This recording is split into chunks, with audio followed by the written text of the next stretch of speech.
Kadang,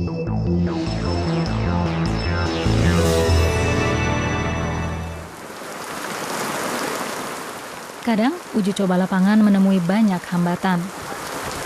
Nur nicht in den Teich rutschen.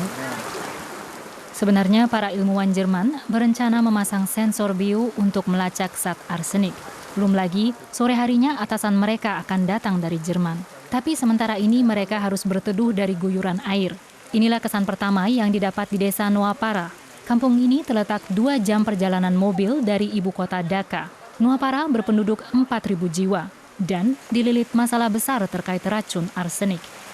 Kalau hujan reda, kami akan mengambil sampel dan menelitinya di sini. Tapi sekarang, kami masih harus menunggu. Untung hujan deras tak berlangsung lama. Para periset bisa keluar dan memasang sensor bio yang dikembangkan di Jerman. Tes ini murah dan tidak menggunakan bahan kimia beracun. Bahan dasar yang digunakan adalah bakteri yang direkayasa secara genetis. Bakteri ini seperti anjing pelacak yang mencari racun arsenik dalam air.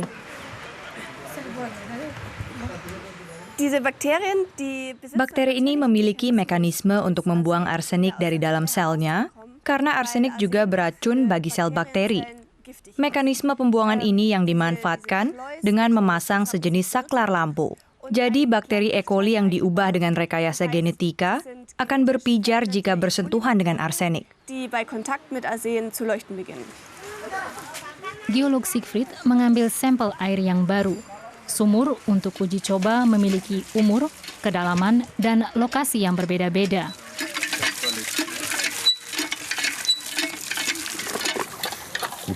Sekarang kita menetapkan lokasi dari sumur ini.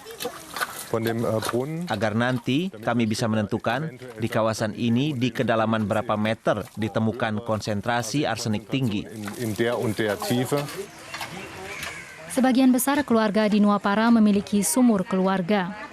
Sebagai alternatif bagi air danau yang menyebabkan warga tertular kolera dan tipes. Tapi air sumur seringkali mengandung racun arsenik. Ayah mertua saya meninggal dunia 6 tahun lalu karena racun arsenik. Setelah itu, sumur kami diperiksa.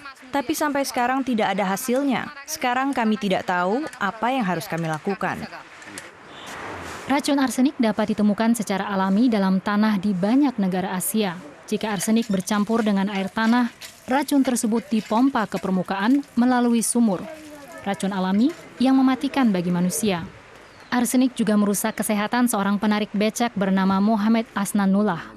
Ia selama bertahun-tahun minum air sumur dengan kandungan arsenik 800 mikrogram per liter, 80 kali lipat kadar maksimal menurut Organisasi Kesehatan Dunia. Sejak 2 tahun terakhir, saya ngompol terus. Saya kurang tidur, seluruh badan saya sakit, kalau kulit saya kena matahari, rasanya perih. Dan kalau saya mandi air dingin, sekujur tubuh saya terasa panas. Penyakit kulit hanyalah simptom luar dari keracunan arsenik. Yang lebih parah lagi adalah arsenik sudah merusak organ dalam Asnaullah. Pemerintah Bangladesh sudah memasang saringan di sumurnya. Tapi ia tidak tahu apakah filter tersebut berfungsi. Ia tidak bisa mengujinya.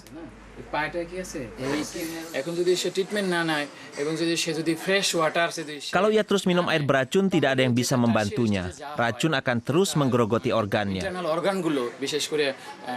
Ia mungkin terserang kanker yang menyasar hati, kandung kemih dan ginjalnya, dan ini mematikan.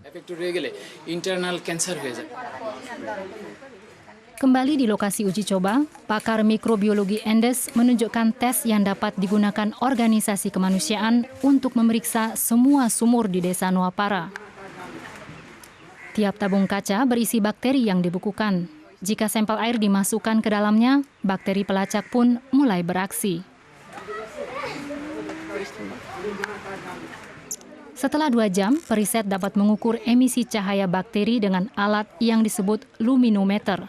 Dengan begitu, mereka menentukan kadar arsenik dalam air. Dalam laboratorium, tes ini selalu berfungsi sempurna. Tapi di lokasi, hasilnya kadang rancu.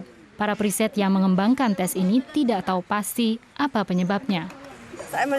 Kadang sinar matahari menyorot sangat kuat, jauh lebih kuat daripada keesokan harinya. Suhu udara dan kelembapan naik, atau komposisi airnya berubah. Semua itu adalah faktor yang dapat mempengaruhi hasil uji coba. Ini yang perlu kami teliti. Untuk itu, para periset mengambil air dari 8 sumur. Untuk membandingkan hasil uji coba dengan sensor bio, Konrad Siegfried juga melakukan tes kimia.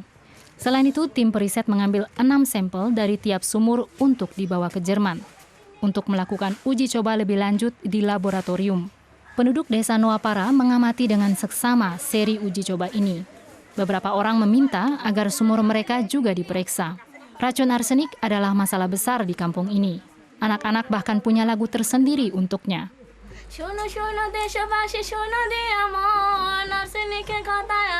Arsenik dalam air dapat membunuh, katanya. Jangan minum air beracun.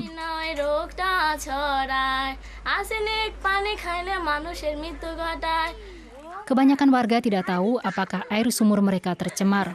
Arsenik tidak ada rasa maupun baunya. Baru sebagian kecil dari sekitar 10 juta sumur di Bangladesh yang sudah diperiksa sampai sekarang. Karena itu, tes murah dengan aplikasi mudah sangat penting bagi Bangladesh. Demikian warga lokal yang membantu periset Jerman di lapangan. Ini adalah sumur yang tercemar, dan beberapa meter di sana ada sumur yang masih bersih. Bisa saja dalam beberapa tahun lagi, sumur yang bersih itu juga mengandung arsenik. Artinya, tidak cukup hanya melakukan uji coba tiap 20 tahun. Itu harus dilakukan berulang kali. Sore hari, Kepala Tim Periset Hauke Hams tiba di lokasi. Ia berperan penting dalam mengembangkan tes dengan bakteri ini. Di lokasi, ia ingin melihat kinerja tes ini.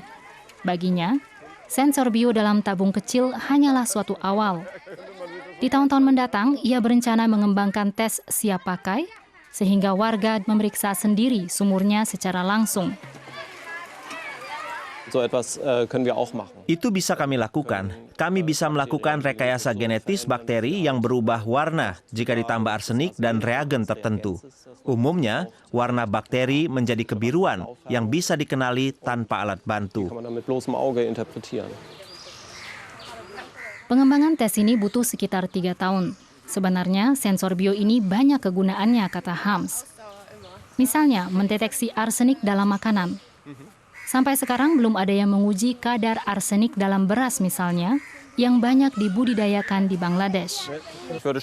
Saya ingin membuktikan bahwa sensor bio ini unggul daripada analisis kimia. Itu visi saya. Merisetnya lebih jauh hingga suatu hari, analisis kimiawi yang saat ini masih umum digunakan bisa kita kesampingkan. Pertemuan terakhir di sore hari. Hasil uji coba hari ini tampak menjanjikan. Meski begitu, tim asal Jerman akan melanjutkan seri tesnya, baik di Bangladesh maupun dalam laboratorium. Target mereka untuk tahun 2011, mengembangkan tes siap pakai yang bisa disebarkan ke seluruh Bangladesh.